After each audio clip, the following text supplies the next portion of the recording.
Hi, you've clicked onto today's tropical tidbit for Friday over here in the Atlantic. It looks like 94L got resurrected from the dead by the NHC. Yesterday they put a yellow circle over here on this area north of Cuba, and Invest 94L was retagged. And the circulation never went away with this, so they could retag it as the same entity. And I'm not sure exactly why they did it, but they said upper level winds would become marginally favorable over the next couple of days, apparently because this upper trough, which is sitting over the Gulf of Mexico, is retrograding very slightly and slowly westward, which was lowering the wind shear over in here. The jet stream core is still right over the system right here, so the wind shear is still a big deal, and I still think this is just a divergent area of thunderstorms influenced by upper divergence. But you can kind of see there's a little bit of surface tail trough circulation over here south of Cuba. The center is right here on the 12Z models, and this is going to be moving northeast, just east of Florida, according to the model tracks today. Unfortunately, again, see the convection is weighted to the east of the system, and since this came up a little bit east of Florida, you can see there's not a whole lot of rainfall getting in here, and that's what we've been watching for with this system is the rainfall, hopefully getting into these drought-stricken areas. It is possible that as this part of the tail comes up, it'll influence instability just enough to get some showers and sea breeze thunderstorms to go off in here. Hopefully we can look for that, but it looks like the Bahamas are getting lucky with all the rain here. Florida isn't getting so much of it, unfortunately, right now, though their pattern should eventually turn wet here as we get deeper into the summer. They should start to see more rainfall at some point. This over here is the storm that utterly defied me, Hurricane Adrian. Yesterday I said and made quite a name for myself saying that the hurricane would not make it past Category 1. That obviously did not turn out very correct at all. This has become a Category 4 hurricane, very healthy. Yesterday it did spend half the day very struggling with its core. The eye wall was broken most of that time. It looked like everything was going to plan. Dryer entrainment was really wrecking up the core of this system. You could see that there were no spiral bands at all around here because everything was evaporating. The spiral bands were evaporating. The core was getting entrained greatly. You could see it on every imagery I could find, and all indications to me were that the system had peaked and was going to weaken. But by some miraculous process, the core ring of convection wrapped back around the center and closed off at some point yesterday. The eye started clearing out again at a decent size, and this really started to ramp up. And it's very intriguing because it defied not only me, but the majority of the intensity models, which also kept it at Category 1. They had come around to my idea yesterday, so the computers were wrong here too, and the Hurricane Center had to bump up their forecast intensity quite a bit.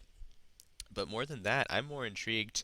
I know my forecast turned out wrong, but I'm actually fairly intrigued by the system because I was so sure, and this system seemed to become rather annular in here. In fact, I'm fairly sure this qualifies, or pretty darn close to qualifies as annular, because we've got this down here, but it's fairly separated, and this has had the characteristics of an annular hurricane ever since yesterday afternoon. And I have a feeling this is what has allowed it to survive a little bit more because dryer entrainment never stopped in here, but the warm waters have allowed that feedback to occur, which can sometimes help hurricanes overcome dry air to a great extent, especially in the eastern Pacific when there's no land to interfere. So this is quite an intriguing storm.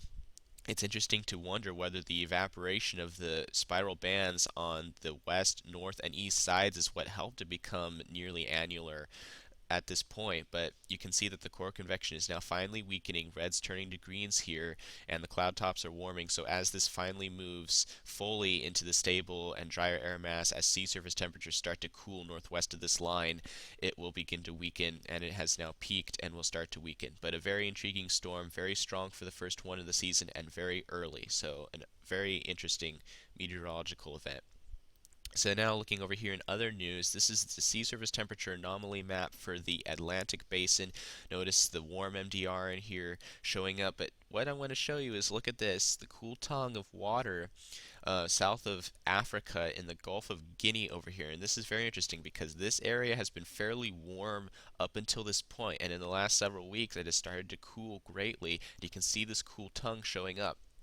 And this is interesting because it has great implications for the season when this starts to do things. It's hard to predict the sea surface temperature here, but when it changes, it's worth noticing because this has great influence over how the tropical waves develop and how strong they are over West Africa.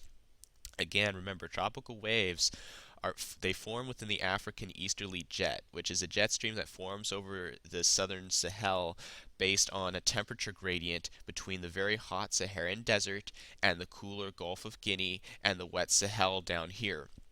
When that temperature gradient is stronger, the jet stream is stronger, and thus the tropical waves are able to be stronger. So, when the Gulf of Guinea is cool or cold in here, it increases the temperature gradient against the hot Sahara. The African easterly jet is strong, and the tropical waves that come westward form stronger. They have more moisture. The African easterly jet is able to come farther north because pressures over the cool water are higher in here, which pushes the intertropical convergence zone farther north than its normal position, which pushes the African easterly jet farther north and allows tropical waves to bring moisture off farther north and stronger and overlapping the positive vorticity with the low wind shear and warm water in the north tropical Atlantic, and that allows for a stronger Cape Verde hurricane season and a stronger hurricane season in general for the tropical Atlantic. So this is something to watch closely. What's interesting is that most of the climate models, including the European, up until this point had a warm tongue of water in here for the season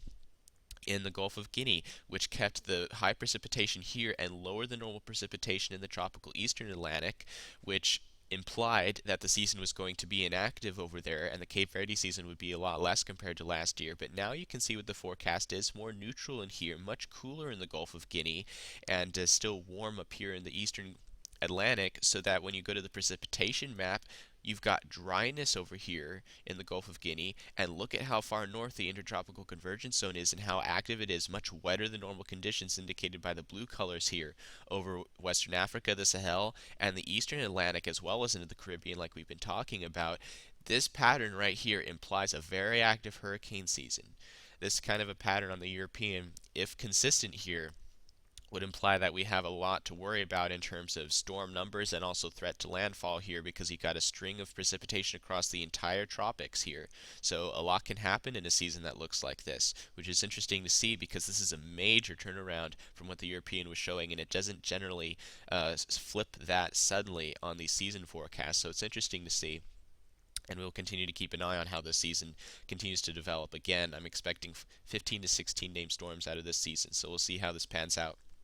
In other news, this is the GFS 240-hour day 10 forecast, 200 millibars. Notice the big ridge sitting over here over the Western Caribbean, and see this dent in the wind barbs over here. A little bit of a trough forming here. This is actually the beginnings of the seasonal TUT, tropical upper tropospheric trough, which starts developing in the central Atlantic by this time of year, mid to late June. It starts to really develop.